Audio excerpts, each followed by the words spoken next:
to get this choke done. All right, man, we got a pretty funky one next. We're going to call this a reverse Western hook. There are some people that might call this a Turk, and they might be right. As you're going to see, though, it does get a little funky, so it gets a little blurred what it is. We start off here with the shin pin. Notice this is not an inside hook and shin pin. This is simply a shin pin from the opponent's open guard. Now, if we change the angle on this, you're going to see Khamzat's leg is underneath of his opponent's leg. It's not threaded through like the left leg would be for an inside hook. The right leg is resting on top of his opponent's thigh. He's now going to pull on that wrist and push into his opponent. And what that's going to do is it's going to break the opponent down, like you're seeing here. And now watch Khamzat's right leg.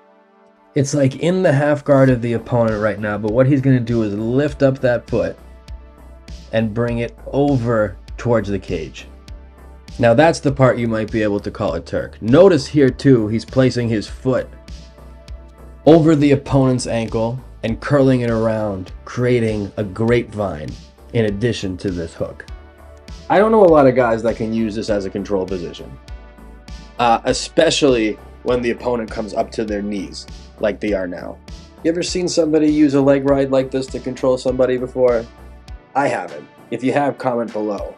But the reason I'm calling this the reverse Western is because the leg is coming through from the outside in versus the inside out. So it's coming in the reverse direction, thus the reverse Western.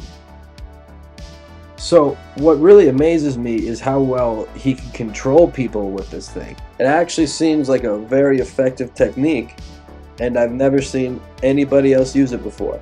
And what's really cool to see is how this move integrates into his whole larger leg riding system, right? So we're going to see he's detached from that reverse Western hook. And what he's going to do next is flow to the next leg ride, which is going to be that elevated knee block, which we talked about, right?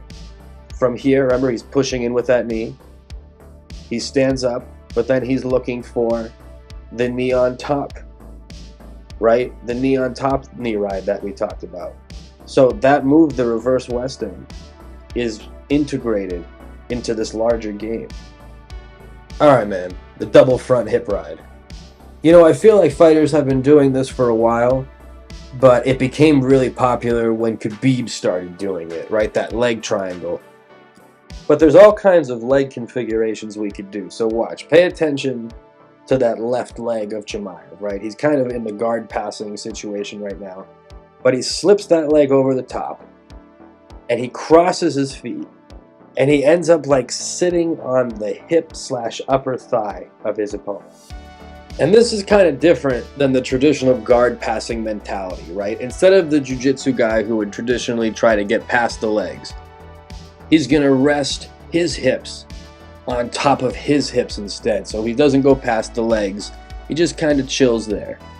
And this makes it extremely difficult for the man on bottom to do anything.